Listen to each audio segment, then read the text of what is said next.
Imagine a quiet morning in a Tokyo neighborhood. You see the local shopkeeper checking his banking app, frowning as interest rates hit a 29-year high, and the news scrolling through headlines about a national debt that's already more than double the size of the entire economy.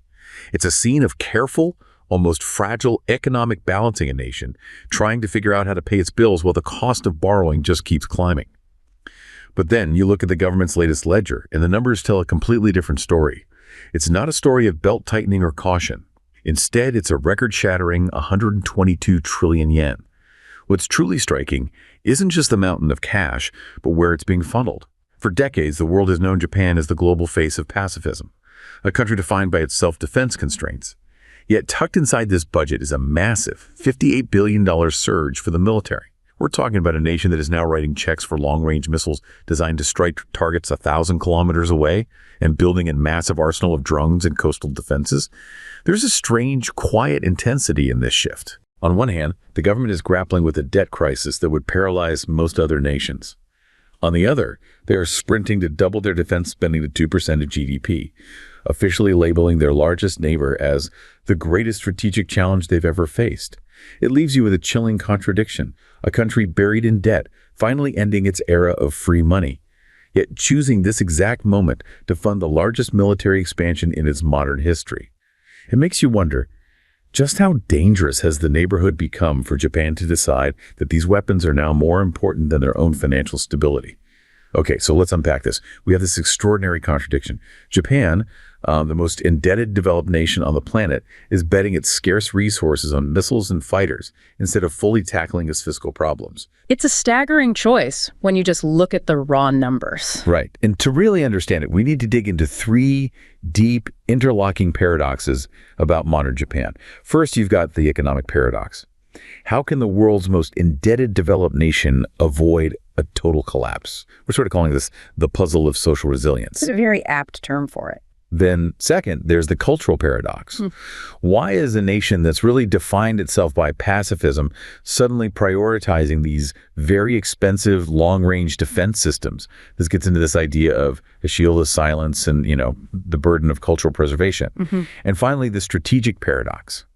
Is this military expansion just an upgrade to their self-defense, or is it a definitive break from their entire post-war security model? And this is where we see the move toward sovereign self-reliance. What's really fascinating here is that the sheer volume of the budget, you said it, 122.31 trillion for fiscal year 2026, it almost masks the incredible tension that's inside those three paradoxes. It's like a smokescreen of money. Exactly. This isn't just a routine budget. I mean, it's the second year in a row of record spending, and it's this deliberate, almost desperate mix. They're trying to spend for proactive growth, they're prioritizing national security, and at the same time, they're trying to shore up the economy against these crippling demographic pressures. All at once. All at once. And so this deep dive is going to show that this record spending is really driven by three, you could say, non-negotiable factors. First, the surging Social Security costs from an aging population. Second, debt servicing, the cost of paying interest on their debt, which is just ballooning as that long era of zero interest rates finally ends.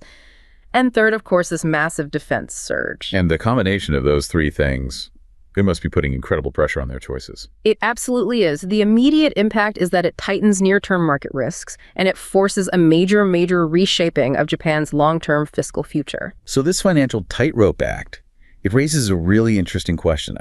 About investor behavior, but also about national discipline. We know Japan's on an expansionary fiscal course, and that Social Security is the main driver, the non-discretionary driver of the budget increase.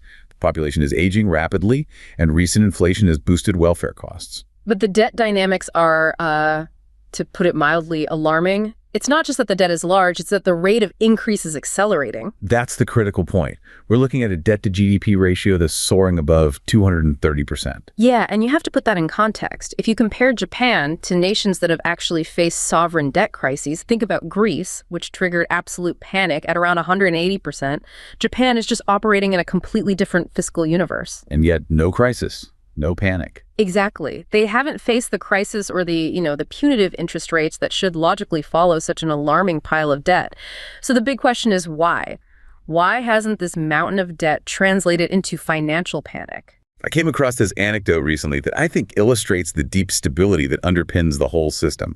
It's about a young salaryman living in one of those tiny rented apartments in suburban Tokyo. Okay. He'd lost his wallet, but not just any wallet. It was stuffed with his entire month's rent in cash, and he dropped it on a crowded subway platform during rush hour. Oh, that's a nightmare scenario. That money is just gone. You would think so? But 2 agonizing hours later, it was returned to him. Every single yen was still inside. And he sort of mused on this bizarre paradox.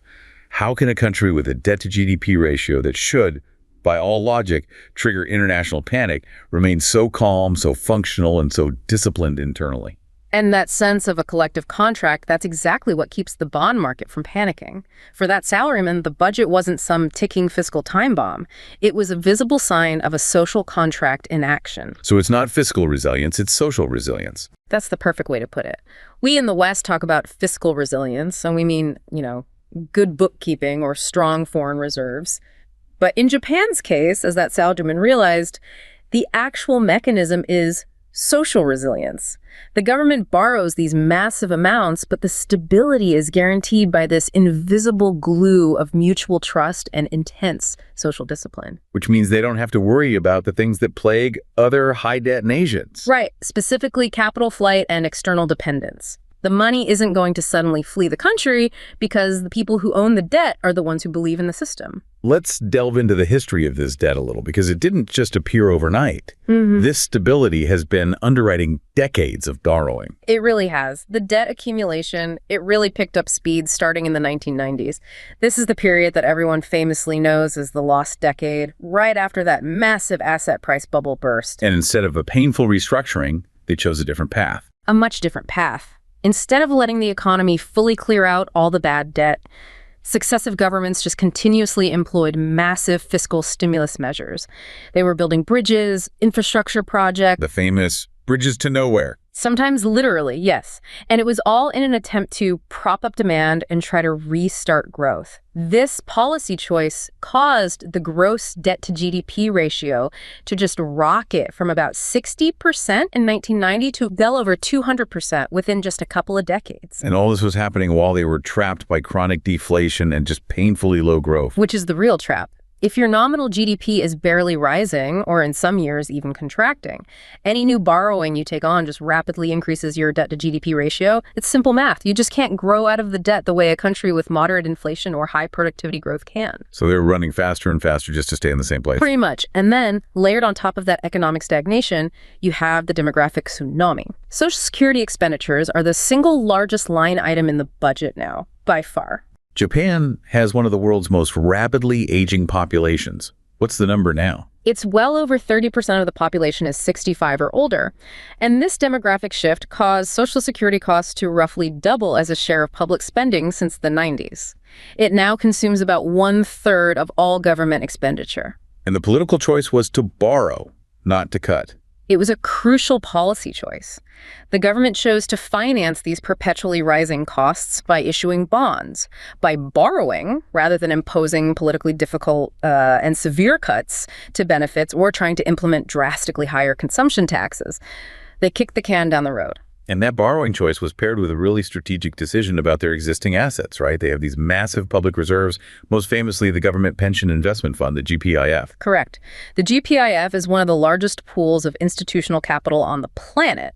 And the public sector made a very deliberate choice to prioritize debt financing, issuing new bonds, over drawing down those reserves to cover the benefit shortfalls. Why do that? Why not use the money you already have? Because it protected the pension fund assets. It allowed the trust fund to maintain its growth trajectory and, maybe more importantly, it maintained the public's confidence in the future solvency of the pension system. It was a trade-off. It raised the gross government debt to historic highs, but it preserved trust and it protected the assets that were designed to fund future obligations. So, okay, let's get to the financials. Why do domestic investors, the banks, the institutions, these Social Security funds, why do they keep lending to the government at such low yields when the fiscal risk is so glaringly high? I mean, conventional asset pricing theory just screams that the yield should reflect the default risk of 230% debt to GDP. This is where you have to understand the structural uniqueness of the Japanese market. It's all driven by what economists call the home bias mechanism. Home bias. Yeah. Meaning they prefer to invest at home. Overwhelmingly so. The key to this stability is that the vast majority of government debt, we're talking over 95% of Japanese government bonds, or JGBs, is held domestically. This includes really stable holders like the central bank, the Bank of Japan, private banks, and those social security funds we just mentioned. Domestic residents just have a huge preference for yen-denominated assets. They don't diversify internationally at the same rate as, say, German or U.S. investors. So the lack of foreign investment, which would normally be seen as a weakness, actually shields the debt because everyone inside the system is equally exposed if it collapses. That is the elegant trap. It's often explained by what's called the absence of safe assets theory, and it's a mechanism that seems to defy the normal laws of financial gravity. Because domestic investors, for cultural, regulatory, or even just habitual reasons, persistently overweight domestic assets, they are effectively obliged to hold JGBs and domestic private capital. But wait, isn't that just trading one risk for another? If I can't buy foreign bonds because of this home bias, why wouldn't I just buy stock in a large, stable domestic company like Toyota? Surely that's safer than government debt if the government itself is fiscally unsound. But that's the critical insight of this model. Those other domestic assets, like stocks and private loans, are also highly vulnerable to fiscal risk. The core mechanism is that a fiscal crisis in Japan would produce this powerful negative externality on the return on all capital. So a government default wouldn't just hurt bondholders, it would tank the entire economy. Catastrophically. If a fiscal default were to occur, a true panic moment, the return on all domestic assets, not just bonds, would be negatively impacted. The stock market would crash, private lending would freeze, the whole system would seize up. So it's like the Japanese investor is trapped in a burning house, and all the other doors just lead to other rooms that are already on fire. Therefore, staying put with government bonds feels relatively safe because the alternatives aren't a true hedge against the fire. That is a perfect analogy, precisely. Investors cannot hedge fiscal risk by shifting to other domestic assets because those assets would crash right alongside the government bonds. They face this absence of safe assets available for hedging fiscal risk. And when that condition holds, the government bond yield. The price of borrowing becomes artificially less sensitive to the default risk. Because the opportunity cost of holding those bonds is also crashing in the event of a crisis. You've got it. It's a closed system of shared vulnerability, and it's reinforced by that deep social trust we talked about with the salaryman. The government can sustain this massive debt precisely because a default would be a massive economic downturn that absolute nobody can hedge against locally. That isolation, ironically, is what provides the stability. And that's why they haven't had a crisis, like some of the Eurozone countries. Exactly. In the Eurozone, external investors could easily pull out their money, and domestic investors could shift their capital to safer assets in, say, Germany. Japan's financial market is, for the most part, financially isolated, and that isolation provides stability, even when you're looking at debt figures that should frighten any rational investor. But that stability must come at a cost. It sounds like the entire country is just perpetually holding its breath. It absolutely does, and there is a critical cost. That cost is a long-term reduction in the real interest rate. The low real interest rate is the mechanism that absorbs all the fiscal risk in this unique scenario. Which keeps borrowing cheap for the government. Right, but at the same time, it weakens the effectiveness of any monetary policies that are meant to stimulate the economy. This is the mechanism that really drives Japan towards secular stagnation, that perpetual state of low growth, low inflation, and minimal wage increases. So to sum up the economic paradox, Japan is financially isolated and internally disciplined enough to buy stability with these low yields, but the long-term price for managing its debt this way is perpetual low growth. They found a way to defy gravity, but they're just sort of stuck floating just above the ground, which makes this next pivot just so much more shocking. I mean, while Japan is performing this incredible, painful financial tightrope act, they are simultaneously choosing to accelerate the largest military expansion in their modern history. It's a conscious choice. They're funding a $9 trillion defense surge, a 9.4% increase for FY 2026, and they're moving rapidly toward that ambitious 2% of GDP target by 2027. And this isn't just routine maintenance or replacing old equipment. This is a calculated structural pivot. The Defense Buildup Program defines it as funding the weapons, the sensors, the stockpiles you need to fight and survive in the first island chain under sustained missile pressure. This pivot is a direct, it's an urgent, and it's a very explicit response to a rapidly deteriorating geopolitical environment. Japan's National Security Strategy, the NSS, which they updated in 2022, has officially framed the current situation as the greatest strategic challenge they have ever faced. So they're choosing physical security over immediate fiscal relief because they see the threat as existential. That's it. And the NSS, it does not mince words about who is driving this urgency. China is at the top of the list. Right at the top. China is cited as the primary strategic challenge, and they list the reasons. Its continuously high defense spending, the rapid enhancement of its military power, including advanced nuclear and missile capabilities, and it's all occurring without sufficient transparency. Crucially, the NSS calls out China's intensified unilateral attempts to change the status quo by force. And we saw a moment back in 2022 that seemed to just fundamentally break the traditional Japanese approach to security. It felt like a point of no return. That was the moment of crystallization, I think, for the public and for policymakers. On August 4th, 2022, China conducted these massive military exercises around Taiwan, launching ballistic missiles. And 5 of those missiles landed directly in Japan's exclusive economic zone, their EEZ. That's not a threat anymore. That's a physical intrusion. It's a physical intrusion that proved the volatility was immediate and tangible. And this aggressive posture, it puts immense, undeniable pressure on the historical U.S. sword Japan shield model of their alliance. It's compelling Japan to invest significantly in its own capabilities for resiliency, because the U.S. alliance, while absolutely critical, might not be enough under these rapid escalation scenarios happening right in their backyard. And then you have the chronic threats from North Korea and Russia, which just amplify all of that regional instability. North Korea, in the words of the NSS, poses an even more grave and imminent threat. They are constantly updating their missile technologies, especially their long-range and solid-fueled missiles, which are much harder to track and intercept. The launch frequency is just staggering. I remember the one in October 2022 that flew right over the country. That launch over Japan and into the Pacific confirmed to the public that their defense systems needed fundamental upgrades against these high-volume, unpredictable threats, and the complete lack of transparency about their weapons of mass destruction portfolio forces Japan to invest heavily in integrated air and missile defense. And then there's Russia. Their actions in Europe completely changed Tokyo's worldview, didn't they? The invasion of Ukraine shook the very foundation of the international order for Japan. It was a stark demonstration that major power aggression was still a viable policy choice in the 21st century. It fundamentally changed how Japan views its own neighborhood. And you see Russia increasing its presence in the Far East. Yes.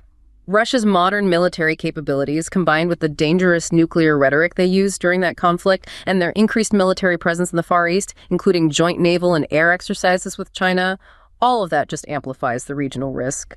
It necessitates a new defense posture focused on self-reliance and deterrence on multiple fronts. Okay, so given this extremely serious threat assessment, that $9 trillion spending surge is focused on buying 3 specific things: capacity, reach, and resilience. Let's start with Pillar 1, standoff strike capabilities. This is about buying reach, and it's the one that gets all the headlines. It is absolutely the most politically sensitive pillar because it involves what is undeniably an offensive capability. The allocation is just staggering. Over $970 billion, that's roughly $6.2 billion, is specifically earmarked just for long-range missiles. This is about establishing a credible counterstrike capability. And how are they defining that? They're explicitly defining it as the ability to respond from outside the threat zone of enemy air defenses. So what does that give them that they didn't have before? I mean, what's the new capability here? Domestically, they're focusing very heavily on an upgraded missile, the Type 12 surface-to-ship missile. The previous version was pretty short-ranged, purely for defending their own coastline. The new version, however, boasts a range of 1,000 kilometers. 1,000 kilometers. 1,000 kilometers. And they are developing surface, ship, and submarine-launched variants. That range means they can hit targets far beyond their immediate coastlines. Crucially, it enables them to threaten mainland targets and key military staging areas from within the safety of their own archipelago. This fundamentally changes the deterrence equation in the region. And they're not just stopping at subsonic missiles. No. They're also pursuing two different paths for hypersonic weapons. These are designed to defeat any dense, modern air defense umbrella. This includes the hypervelocity gliding projectile and a separate, very complex hypersonic missile effort designed to fly beyond Mach 5. So impossibly fast and maneuverable. Exactly. Achieving that Mach 5 plus capability and combining it with procuring proven foreign weapons like the JASSM for their upgraded F-15s and integrating Tomahawk cruise missile launching capabilities into some of their ships, it fundamentally changes their tactical ability. It's the difference between merely tracking an adversary's naval group and being able to genuinely threaten it at extreme range. It forces that adversary to constantly consider the high cost of aggression. And the language in their own national security strategy, it solidifies this, right? They endorse these counterstrike capabilities, leveraging standoff defense as a minimum necessary self-defense measure. And that phrase is the whole legal and political framework for this entire program. It's an explicit acknowledgement that the best way to avoid a fight is to have the capacity to make the first move far too costly for your opponent. Okay, so let's move to Pillar 2, Integrated Air and Missile Defense, IMD. This is about buying resilience. They know they can't intercept everything, so the focus shifts to surviving that initial shock. Precisely. Resilience is about keeping the lights on and the command structure intact after the first punch is thrown. The budget allocates $509 billion, about $3.25 billion just for protective measures. And this investment, it's not just about physically intercepting missiles, it's about network stability and national survival in a sustained conflict. So what are they buying? They're heavily funding the Aegis System-equipped Vessel program, which are basically floating missile defense platforms. They're making major upgrades to their land-based Patriot PASI-3 system, and they're procuring cutting-edge interceptors like the SM-3 Block IIA and the SM-6. And they're building a better nervous system for the whole defense force, which is often the overlooked part of IMD, but maybe the most critical. That nervous system is their command and control system, called JADGGE. And they are developing the next generation of it right now. It is the digital spine of their defense force, designed for much faster decision cycles and superior sensor-to-shooter connectivity. So you can think of it like this. It allows a destroyer in the East China Sea to instantly share targeting data from its Aegis radar with a Patriot battery near Tokyo, or even an F-35 that's operating hundreds of miles away. That's a perfect description. For an island nation that's under continuous threat from high-volume, complex missile salvos, the goal isn't a perfect shield. That's just technologically impossible. The goal is reinforcing the capability to stay in the fight long enough to disperse your forces and keep your critical infrastructure, your ports and air bases, functioning under duress. And finally, Pillar 3, which feels like it's derived directly from watching conflicts like Ukraine unfold. Unmanned mass.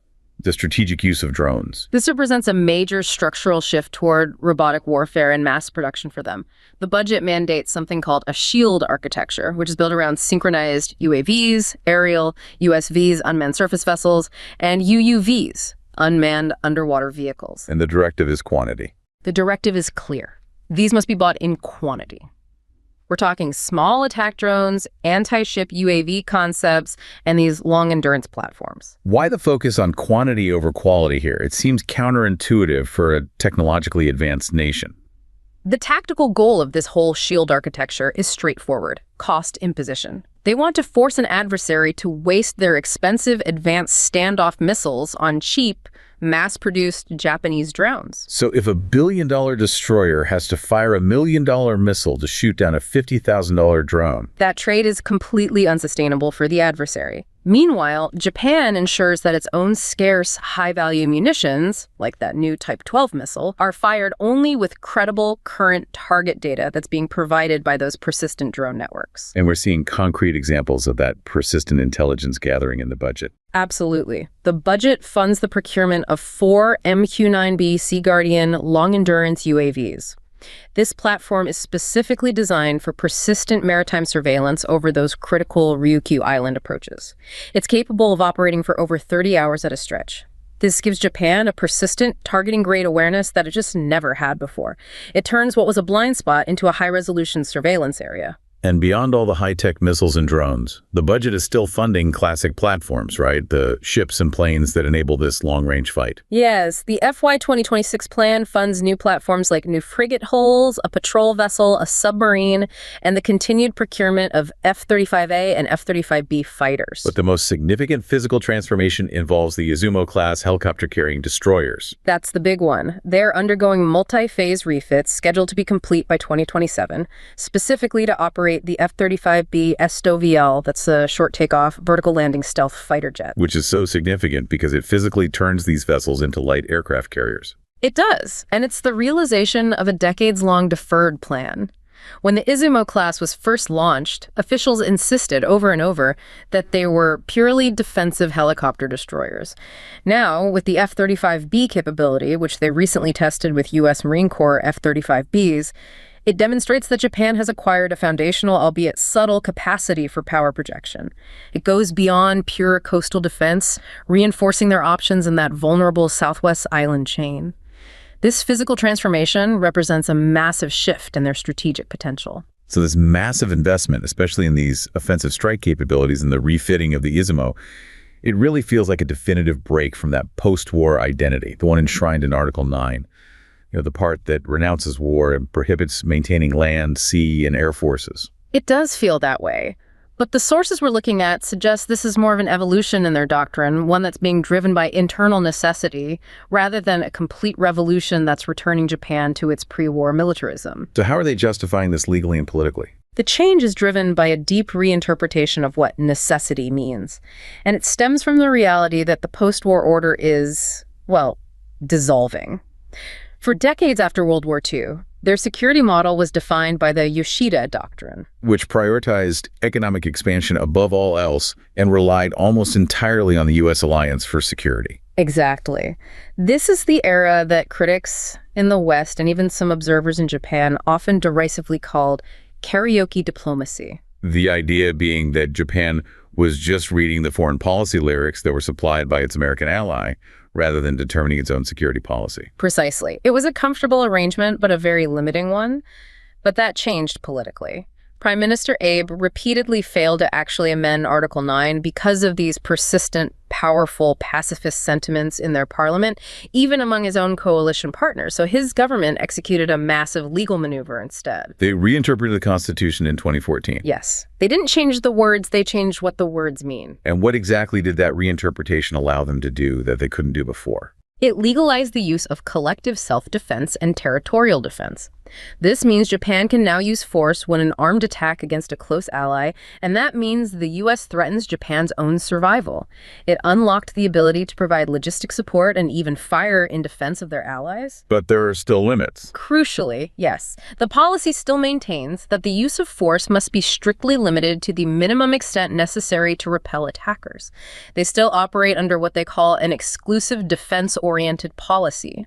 But this reinterpretation was the legal key that unlocked the procurement of those long-range counter-strike weapons we talked about, which they now define as essential for deterrence and, yes, minimum necessary self-defense. Let's look at the deeper cultural motivation behind this pivot.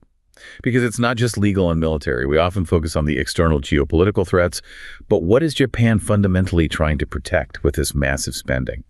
I recently read about an elderly master lacquerware artist in Ishikawa Prefecture. This is a man who has spent 50 years of his life perfecting the same deep red sheen on his craft. When an interviewer asked him about this record-breaking 122 trillion budget and the billions being allocated for long-range missiles, he didn't see it as militarization. He viewed it as the reinforcement of a garden wall. That's a beautiful analogy, and it perfectly captures the spirit of this moment, the defense budget as the ultimate protective cost for maintaining a unique society. He explained that all this Indo-Pacific tension felt like a distant storm, but the budget was the umbrella necessary to keep his orderly daily rhythm of life intact. He spoke of Japan's cultural isolation, not as a weakness, but as this precious, fragile glass ornament that now requires an increasingly expensive cabinet to protect it. So for him, the strategic evolution of the defense budget is just the price you have to pay to keep the world's chaos at bay, so that his quiet, disciplined workshop can remain unchanged for another century. He's buying a shield of silence to protect their unique social order and cultural integrity. And that powerful internal desire for social and cultural stability links directly to our third paradox, the push for self-determination. This spending is also about shedding the perceived limits of the post-war order and establishing true sovereign self-reliance. I heard a similar story about a young officer in the Maritime Self-Defense Force standing on the deck of one of the new destroyers near Kyushu. For decades, he felt his nation lived under the shadow of what he called Western liberal pacifism. A framework that restricted Japan to a purely defensive crouch. Exactly. But as the budget for offensive capabilities and drone swarms grows, he sees a transition towards sovereign self-reliance. That perspective is so crucial because it highlights the generational identity pressure that's also driving the spending. He doesn't see this as a return to expansionism or imperialism. He sees it as a rejection of a globalist security model that no longer feels reliable or dignified. He sees himself as part of a disciplined alternative. A nation that is finally deciding for itself what safety looks like, without asking permission from Washington or being constrained by these 20th century ideals of non-belligerency. So the move toward enhanced offensive capabilities, like the drone swarms and the long-range missiles, it's essentially an act of reclaiming national dignity. I think so. It's an acknowledgement that the post-war status quo of borrowed safety is dissolving. Japan recognizes that the U.S.-Japan alliance is still vital, but it is no longer sufficient on its own. They have to buy reach and capacity to deter potential aggressors independently. So the strategic evolution is being driven by both things at once. The external threats, China, North Korea, Russia, and this internal identity pressure to step up and ensure its own survival and cultural preservation. Which means that while Japan is still technically maintaining the non-belligerency clause of Article 9, its military posture is becoming decidedly more proactive and technologically advanced. This modernization effort seems to meet all the technical requirements of a revolution in military affairs: precision, stealth, integrated networks across all domains. It does. The capabilities are revolutionary, adopting the F-35B, refitting the Izumo, deploying amphibious brigades, strengthening cybersecurity.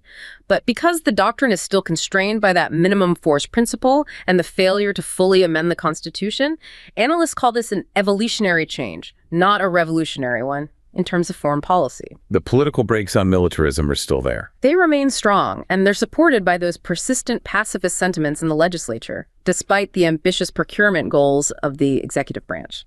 So we've seen Japan navigate these two parallel, seemingly impossible crises at the same time, sustaining the world's highest debt load and undertaking the largest military modernization since 1945. And the common thread that connects the two is this drive for resilience and self-determination.